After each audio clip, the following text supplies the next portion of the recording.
Chapter 15. After many telephone calls, much pleading on behalf of the defendant, and a long forgiving letter from his mother, it was decided that Dill could stay. We had a week of peace together. After that, little it seemed. A nightmare was upon us.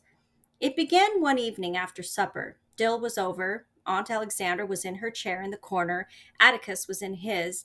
Jem and I were on the floor reading. It had been a placid week. I had minded Auntie. Jem had outgrown the treehouse, but helped Dill and me construct a new rope ladder for it. Dill had hit upon a foolproof plan to make Boo Radley come out at no cost to ourselves, place a trail of lemon drops from the back door to the front yard, and he'd follow it like an ant. There was a knock on the front door. Jem answered it and said it was Mr. Heck Tate. Well, ask him to come in, said Atticus. I already did. There's some men outside in the yard. They want you to come out. In Maycomb, grown men stood outside in the front yard for only two reasons: death and politics. I wondered who had died. Jem and I went to the front door, but Atticus called, Go back in the house. Jem turned out the living room lights and pressed his nose to a window screen. Aunt Alexandra protested. Just for a second, Auntie. Let's see who it is, he said. Dill and I took another window. A crowd of men was standing around Atticus. They all seemed to be talking at once. Moving him to the county jail tomorrow, Mr. Tate was saying. I don't look for any trouble, but I can't guarantee there won't be any. Don't be foolish, Heck, Atticus said. This is Maycomb. Said I was just uneasy. Heck, we've gotten one postponement of this case just to make sure there's nothing to be uneasy about. This is Saturday, Atticus said. Trial will probably be Monday. You can keep him one night, can't you? I don't think anybody in Maycomb will begrudge me a client with times this hard. There was a murmur of glee that died suddenly when Mr. Link Dees said, Nobody around here is up to anything. It's that old Sarum bunch I'm worried about. Can't you get what is it, Heck? Change of venue, said Mr. Tate. Not much point in that now, is it? Atticus said something inaudible. I turned to Jem, who waved me to silence. Besides, Atticus was saying, you're not scared of that crowd, are you? Know how they do when they get shinnied up. They don't usually drink on Sunday. They go to church most of the day, Atticus said. This is a special occasion, though, someone said. They murmured and buzzed until Auntie said if Jem didn't turn on the living room lights, he would disgrace the family. Jem didn't hear her. Don't see why you touched it in the first place, Mr. Linkdees was saying. You got everything to lose from this, Atticus. I mean everything. Do you really think so? This was Atticus's dangerous question. Do you really think you want to move there, Scout? Bam, bam, bam, and the checkerboard was swept clean of my men. Do you really think that, son? Then read this. Jem would struggle the rest of an evening through the speeches of Henry W. Grady. Link. That boy might go to the chair, but he's not going till the truth's told. Atticus's voice was even. And you know what the truth is. There was a murmur among the group of men made more ominous when Atticus moved back to the bottom front step and the men drew nearer to him. Suddenly, Jem screamed, Atticus, the telephone's ringing. The men jumped a little and scattered. They were people we saw every day. Merchants, in-town farmers. Dr. Reynolds was there. So was Mr. Avery. Well, answer it, son, called Atticus. Laughter broke them up. When Atticus switched on the overhead light in the living room, he found Jem at the window, pale except for the vivid mark of the screen on his nose. Why on earth are you all sitting in the dark? He asked. Jem watched him go to his chair and pick up the evening paper. I sometimes think Atticus subjected every crisis of his life to tranquil evaluation behind the mobile register, the Birmingham News, and the Montgomery Advertiser. They were after you, weren't they? Jem went to him. They wanted to get you, didn't they? Atticus lowered the paper and gazed at Jem. What have you been reading? He asked. Then he said gently, No, son. Those were our friends. It wasn't a gang? Jem was looking from the corners of his eyes. Atticus tried to stifle a smile, but didn't make it. No, we don't have mobs and that nonsense in Maycomb. I've never heard of a gang in Maycomb. Ku Klux got after some Catholics one time. Never heard of any Catholics in Maycomb either, said Atticus. You're confusing that with something else. Way back, about 1920, there was a Klan, but it was political organization more than anything. Besides, they couldn't find anybody to scare.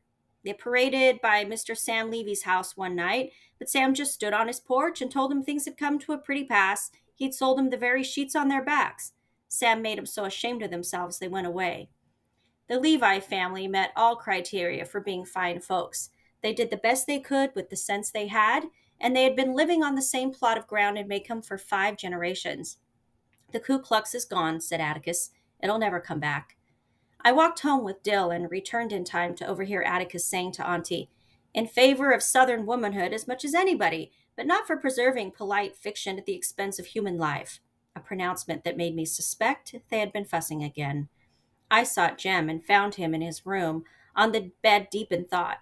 "Have they been at it?" I asked. "Sort of. She won't let him alone about Tom Robinson. She almost said Atticus was disgracing the family. Scout, I'm scared." "Scared of what?" "Scared about Atticus. Somebody might hurt him." Jem preferred to remain mysterious. All he would say to my questions was, "Go on and leave him alone." Next day was Sunday. In the interval between Sunday school and church, when the congregation stretched its legs, I saw Atticus standing in the yard with another knot of men. Mr. Heck Tate was present, and I wondered if he had seen the light. He never went to church. Even Mr. Underwood was there. Mr. Underwood had no use for any organization but the Maycomb Tribune, of which he was the sole owner, editor, and printer.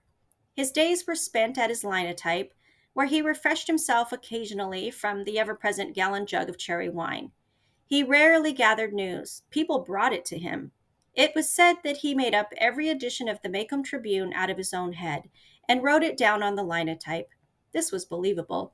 Something must have been up to haul Mr. Underwood out. I caught Atticus coming in the door, and he said that they'd moved Tom Robinson to the Maycomb jail. He also said, more to himself than to me, that if they'd kept him there in the first place, there wouldn't have been any fuss. I watched him take his seat on the third row from the front, and I heard him rumble, "Near, my God, to thee," some notes behind the rest of us. He never sat with Auntie, Jem, and me. He liked to be by himself in church.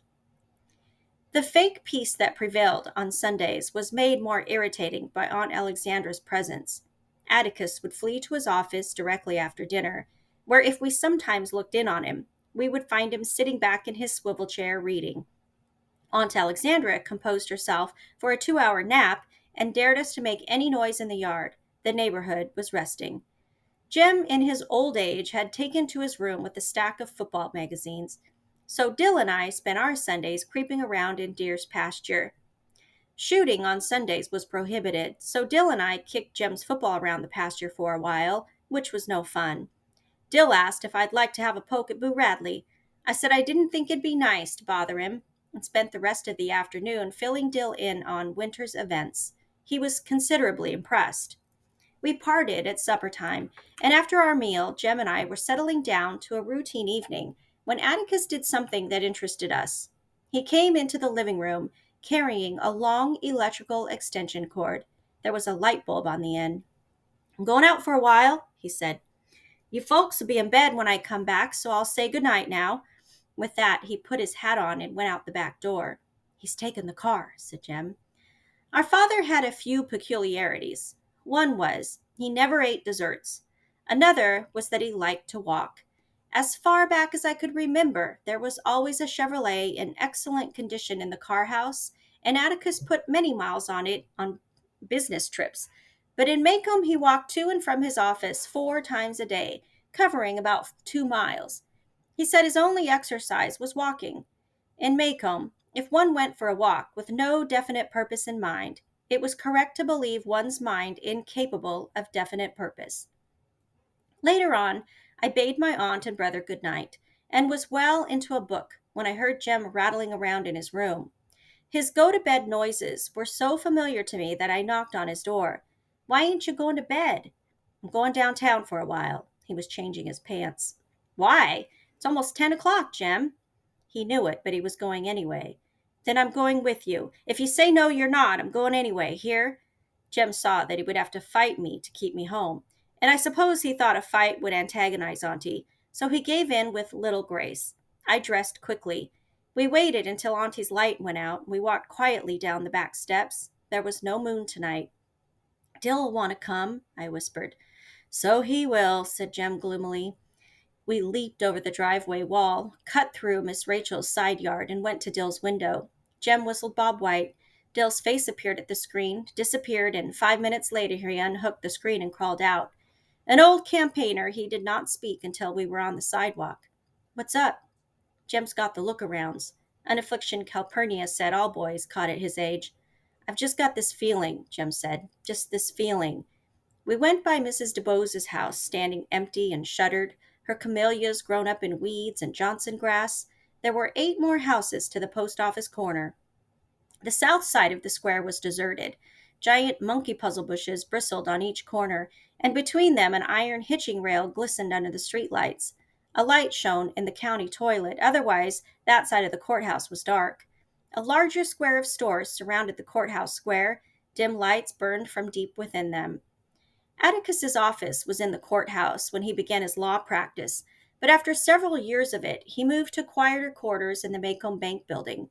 When we rounded the corner of the square, we saw the car parked in front of the bank.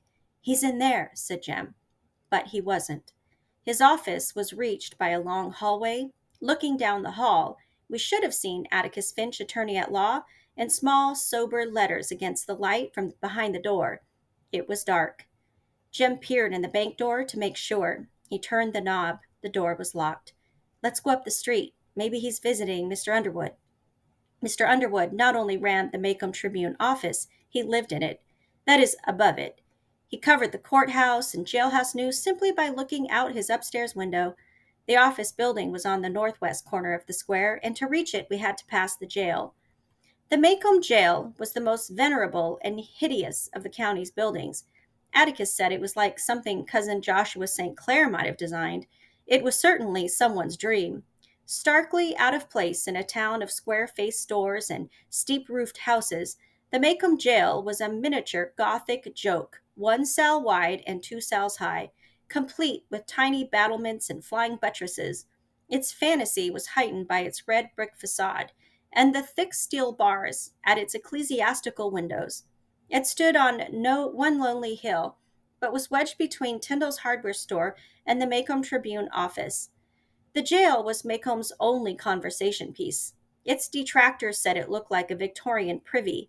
Its supporters said it gave the town a good, solid, respectable look, and no stranger would ever suspect that it was full of jailers. As we walked up the sidewalk, we saw a solitary light burning in the distance. That's funny, said Jem. Jail doesn't have an outside light. Looks like it's over the door, said Dill. A long extension cord ran between the bars of a second-floor window and down the side of the building. In the light from its bare bulb, Atticus was sitting propped against the front door. He was sitting in one of his office chairs, and he was reading, oblivious of the night bugs dancing over his head. I made to run, but Jem caught me. Don't go to him, he said. He might not like it. He's all right. Let's go home. I just wanted to see where he was. We were taking a shortcut across the square when 4 dusty cars came in from the Meridian Highway, moving slowly in a line. They went around the square, past the bank building, and stopped in front of the jail. Nobody got out. We saw Atticus look up from his newspaper. He closed it, folded it deliberately, dropped it in his lap, and pushed his hat to the back of his head. He seemed to be expecting them. Come on, whispered Jem. We streaked across the square, across the street until we were in the shelter of the Jintney jungle door. Jem peeked up the sidewalk. We can get closer, he said. We ran to Tyndall's hardware door near enough, at the same time discreet. In ones and twos, men got out of the cars. Shadows became substance as lights revealed solid shapes moving toward the jail door. Atticus remained where he was. The men hid him from view. He in there, Mr. Finch? A man said. He is, we heard Atticus answer, and he's asleep. Don't wake him up. In obedience to my father, there followed what I later realized was a sickeningly comic aspect of an unfunny situation. The men talked in near whispers. You know what we want, another man said. Get aside from the door, Mr. Finch. You can turn around and go home again, Walter, Atticus said pleasantly. Hectate's around somewhere. Hell he is, said another man. Hex bunch so deep in the woods they won't get out till morning. Indeed. Why so? Called him off on a snipe hunt, was the succinct answer. Didn't you think of that, Mr. Finch?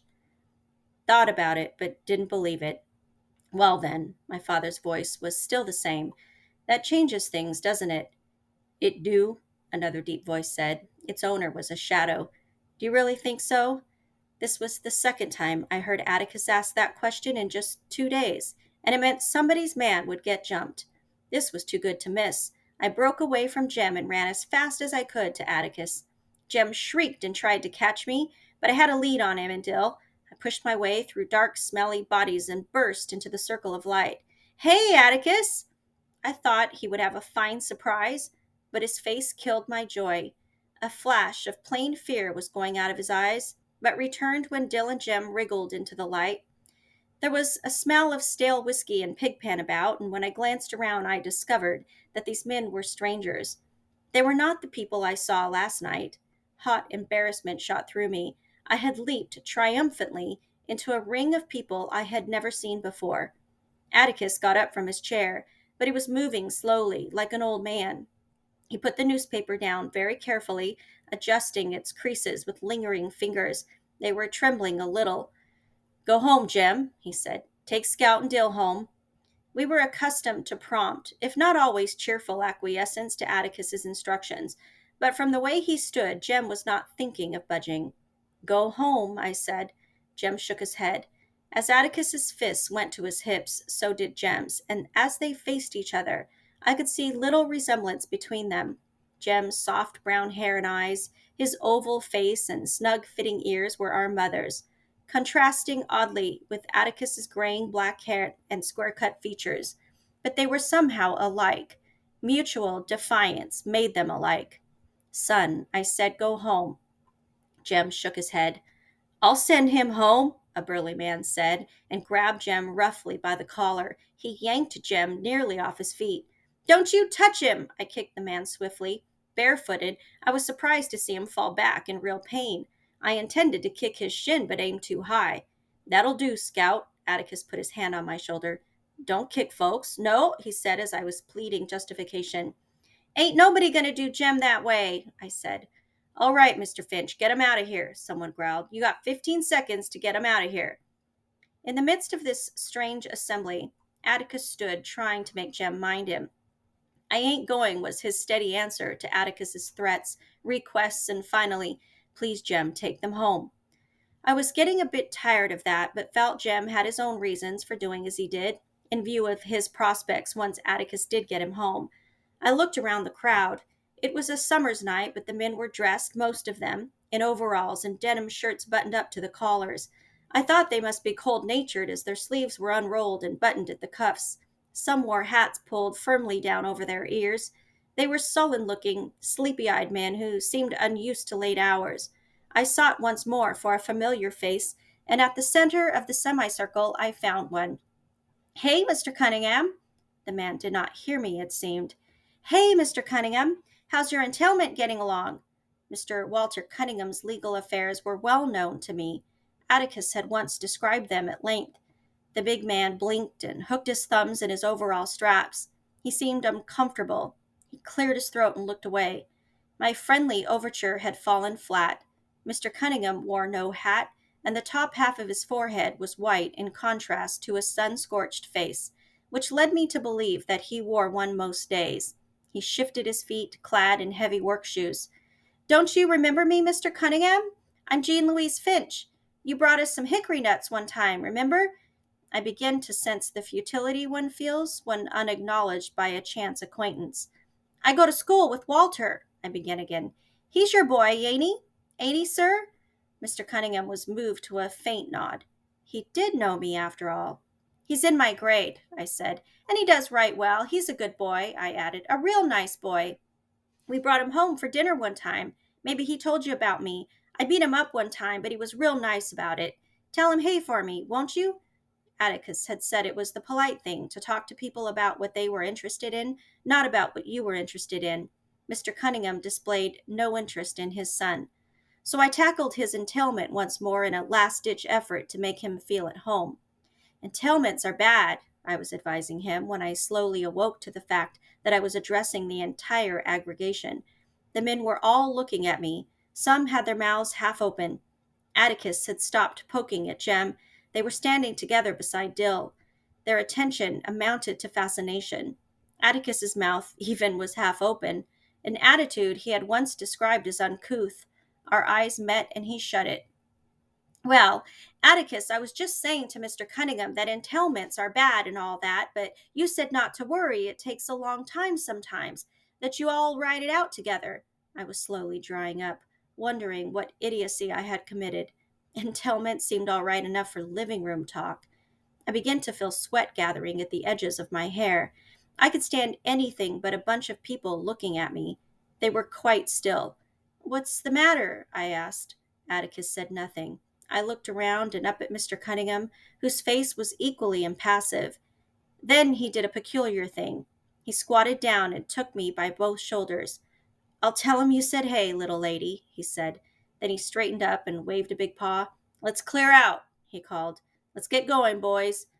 As they had come, in ones and twos, the men shuffled back to their ramshackle cars. Doors slammed, engines coughed, and they were gone. I turned to Atticus, but Atticus had gone to the jail and was leaning against it with his face to the wall. I went to him and pulled his sleeve. "Can we go home now?" He nodded, produced his handkerchief, gave his face a going over, and blew his nose violently. "Mr. Finch?" A soft, husky voice came from the darkness above. "They gone?" Atticus stepped back and looked up. "They've gone," he said. "Get some sleep, Tom. They won't bother you any more." From a different direction, another voice cut crisply through the night. "You're damn tootin' they won't. Had you covered all the time, Atticus."